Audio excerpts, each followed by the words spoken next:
Halo teman Acita, di video kali ini kita mau bahas nih tentang mastering metode ilmiah. Video ini khusus kita siapin buat teman-teman yang persiapan OSN IPA tingkat SD. Nah, buat teman-teman yang belum subscribe, silahkan di subscribe dan nyalakan lonceng notifikasinya biar teman-teman gak ketinggalan kalau kita upload video terbaru. Oke?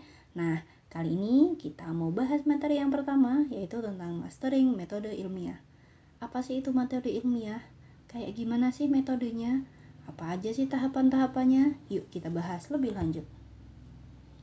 Nah, apa itu metode ilmiah? Metode ilmiah itu adalah cara penyelesaian masalah melalui tahapan-tahapan yang sistematis. Di sains maupun di sosial, kita juga akan menemui yang namanya metode ilmiah. Secara umum sama, tetapi nanti ada pendekatan yang berbeda pada tahapan eksperimennya.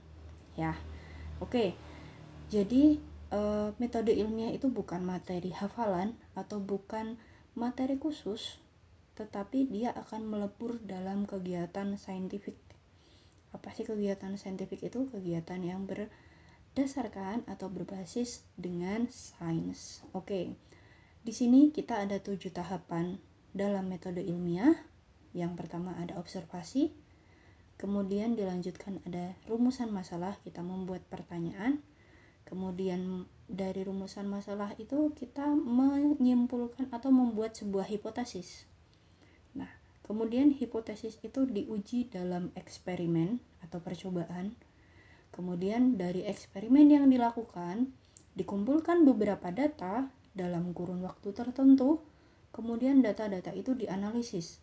Apakah sesuai dengan hipotesis yang sudah kita buat? Nah, kalau analisisnya sudah dilakukan, kesesuaian dan tidak sesuainya nanti akan memunculkan sebuah kesimpulan. Apakah hipotesis yang kita buat tadi sesuai atau tidak? Cocok atau tidak? Benar atau tidak? Seperti itu. Kemudian nanti setelah kesimpulan ini jadi, kita bisa melaporkan hasilnya, melaporkan dari tahapan observasi sampai kesimpulan akhir atau solusi yang kita temukan dalam laporan hasil penelitian. Nah, laporannya ini bisa macam-macam ya. Kayak gimana sih tahapan sampai ke laporannya? Kita simak misi yang satu ini. Nah, kali ini kita ada misi nih.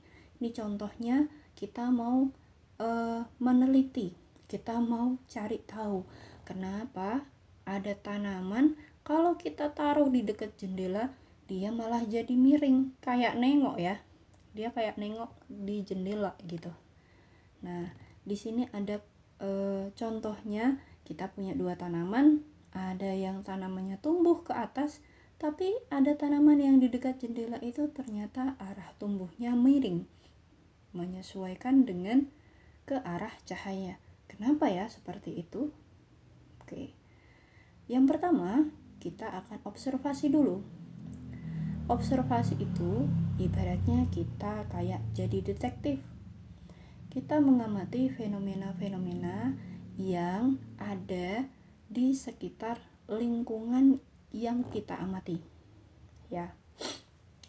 Jadi, misalkan kita sedang meneliti tanaman kacang hijau atau tanaman apapun yang ada di jendela.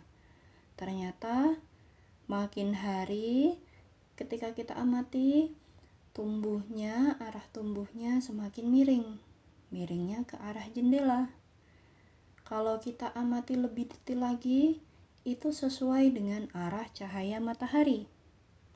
Kemudian, kalau kita punya tanaman lain yang sama tapi tidak di dekat jendela, ternyata dia tumbuhnya lurus ke atas, tetapi tubuhnya mungkin agak pucat, daunnya tidak terlalu segar, dan lain sebagainya.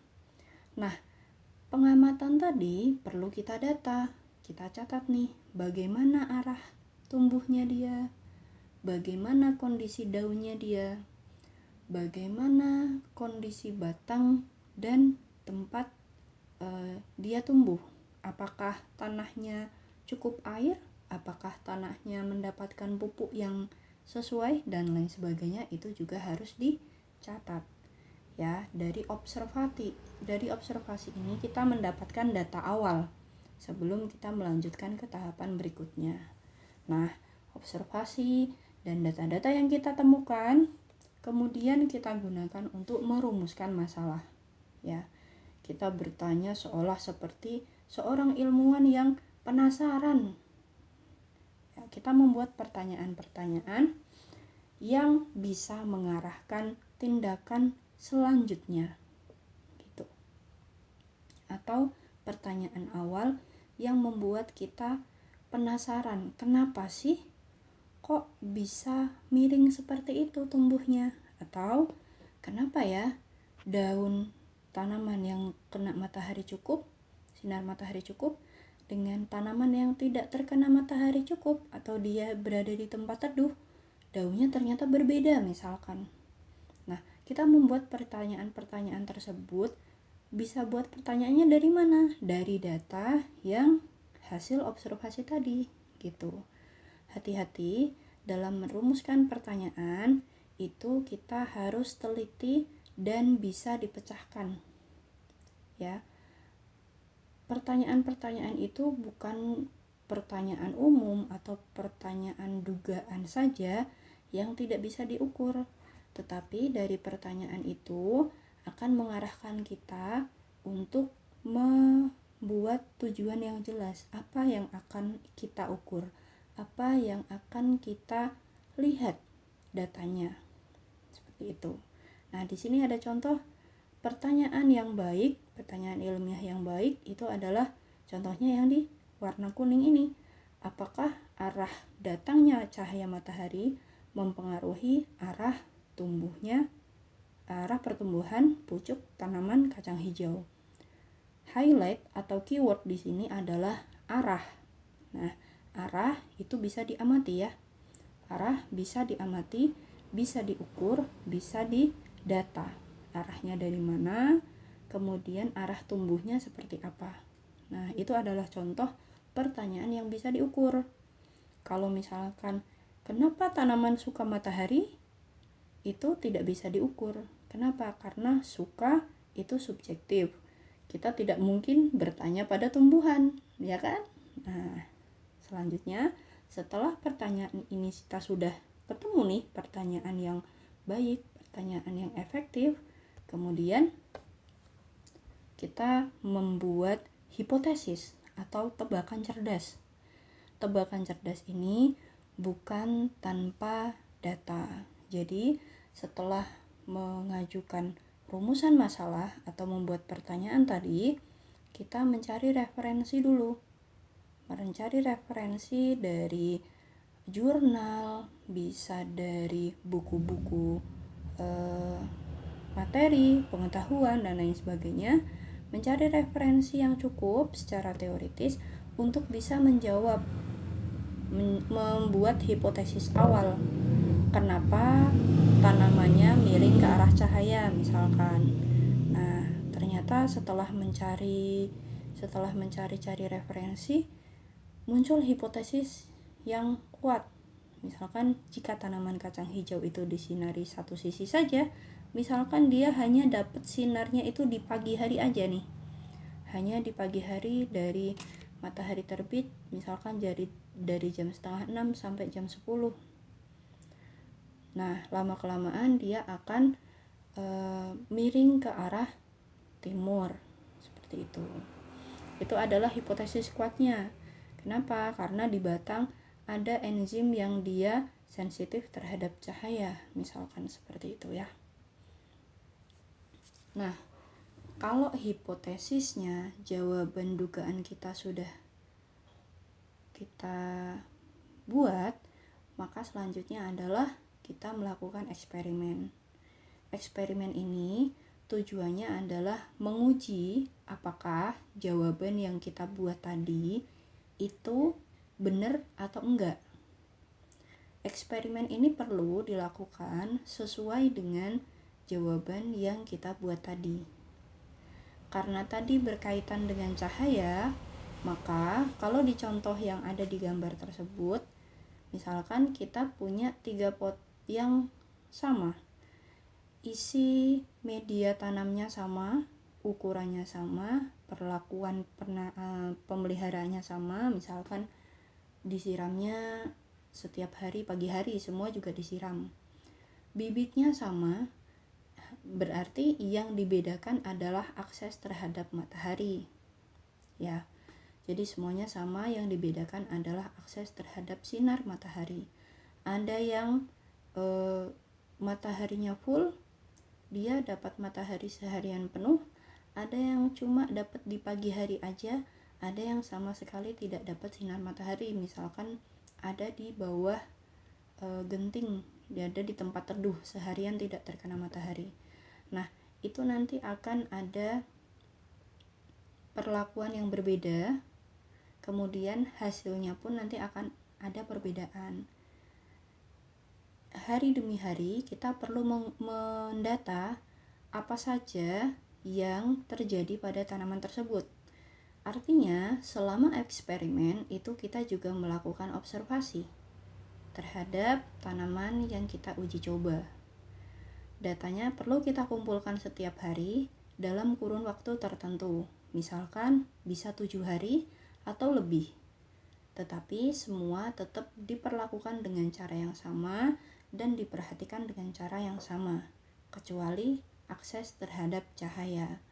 Nah, data-data yang tadi sudah terkumpul, kita perlu analisis, kita perlu olah dan analisis, dan kita simpulkan dalam sebuah grafik atau media komunikasi lain yang lebih mudah untuk membaca. Misalkan dari data tadi kita bisa ubah ke grafik garis yang bisa memperlihatkan perbedaan antara pot A, B, dan C dalam sisi sudut kemiringan. Karena tadi yang diamati adalah arah cahayanya, berarti sudut kemiringan pertumbuhannya. Nah, kemudian dari analisis data ini kita bisa menyimpulkan hasilnya dalam sebuah kesimpulan. Ya, jadi menyimpulkan itu tidak bisa berdasarkan feeling, tetapi berdasarkan data yang sudah kita analisis tadi. Nah, dari data yang sudah analisis tadi disimpulkan bahwa cahaya dari samping menyebabkan batang tanaman tumbuh membengkok ke arah cahaya, ke arah datangnya cahaya. Nah, ini sesuai dengan apa yang sudah menjadi hipotesis di awal gitu. Maka hipotesis itu terkonfirmasi atau bernilai benar. Nah, jadi terbukti arah datangnya matahari memang menentukan arah tumbuh pucuk tanaman. Dan ini disebut dengan fotonasti atau fototropisme positif. Itu kita bisa cari di teori-teori dalam sains tumbuhan. Oke, nah selanjutnya kalau sudah ada kesimpulan kita bisa melaporkan hasil. Kenapa kita perlu melaporkan hasil?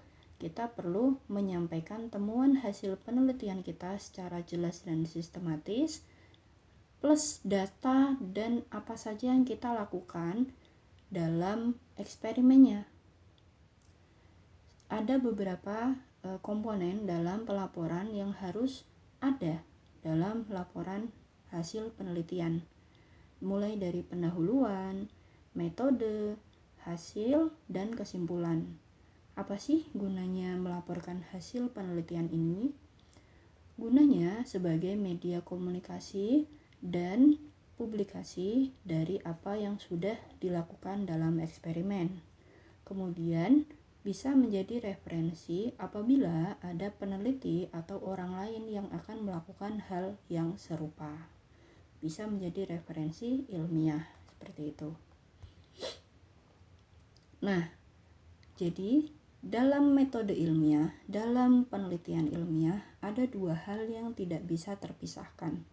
Dua-duanya ini ibaratnya seperti dua puzzle yang saling mengunci, yakni metode ilmiah dan keterampilan ilmiah. Metode ilmiah perannya adalah menjadi kerangka atau langkah kerja yang sistematis. Nah, fungsinya ini menjadi struktur atau tahapan-tahapan yang jelas. Si A ketika mau penelitian dengan kacang hijau, dia melakukan apa saja. Atau misalkan si B ingin meneliti tentang perilaku kucing, maka apa saja yang harus dia lakukan. Petanya, tahapan-tahapannya itu dijelaskan dalam metode ilmiah. Sedangkan keterampilan ilmiah adalah kemampuan dia secara praktis selama melakukan kegiatan penelitian ilmiah. Contohnya, ketika dia di tahapan observasi, maka seorang peneliti itu wajib memiliki kemampuan atau keterampilan observasi. Contohnya, bagaimana dia mengamati perilaku kucing. Berarti dia harus memiliki pengetahuan dasar tentang bagaimana kucing dan interaksinya dengan lingkungan sekitarnya. Kemudian eksperimen selama masa percobaan dan komunikasi tentang hasil dan analisisnya. Nah, fungsinya apa? Fungsinya sebagai alat eksekusi. Jadi, selama penelitian ilmiah itu langkah-langkahnya berdasarkan dengan metode ilmiah dan kemampuan dia melakukan penelitian itu berdasarkan keterampilan ilmiah.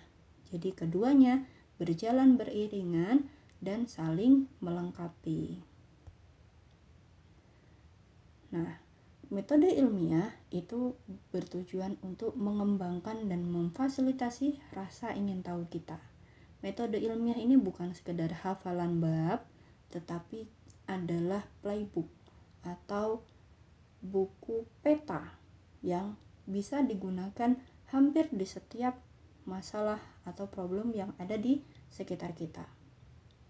Terima kasih untuk hari ini. Jangan lupa subscribe dan tonton video berikutnya. Terima kasih.